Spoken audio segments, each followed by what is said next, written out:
Hello, and welcome to Newsy Streamline, where we explore what's going on in the dynamic world of video streaming and advertising. On today's agenda, here comes the next big shift. As they emerged on the landscape, Netflix, Amazon, and Hulu burnished their reputations on the backs of superior tech and breakthrough original content. However, before Stranger Things and The Handmaid's Tale, the streaming powerhouses scaled their subscriber bases and retained their audiences by leveraging vast libraries of licensed films and TV shows, featuring characters we've come to know and love.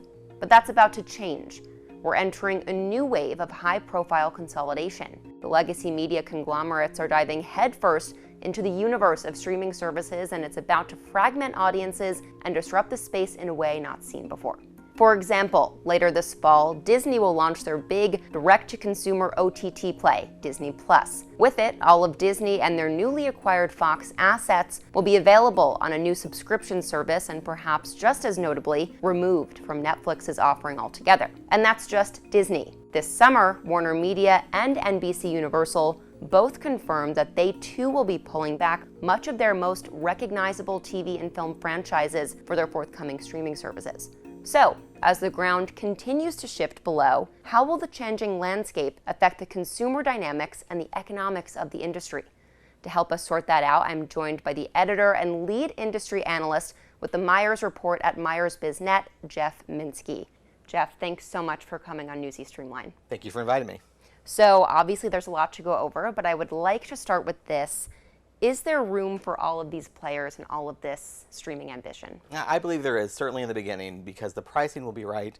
I also think that there's a lot of pent-up interest in all of these services, a lot of great content that is drawing people in. We've seen research that we've done that shows that consumers are willing to take up to about 5 to 7 of these services, at least for now, for trial.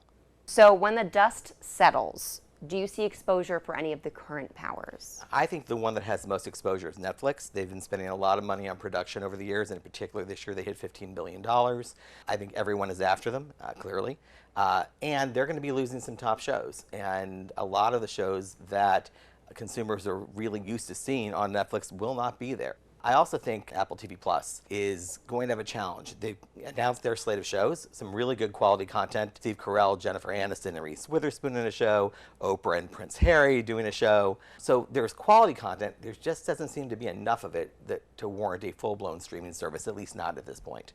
And of some of the new entrants that you just mentioned, who do you see emerging on top? I think when Thanos snaps on November 12th, we're going to see Disney Plus absolutely on top. The content is just so overwhelmingly compelling. Although, it's interesting enough, the Myers Report research that we did has shown that the originals, the Disney originals, the Cinderellas, the Sleeping Beauties, Snow White, Little Mermaids, Mulan, and the Pixar originals are the main reason that consumers are interested in Disney Plus. One last question.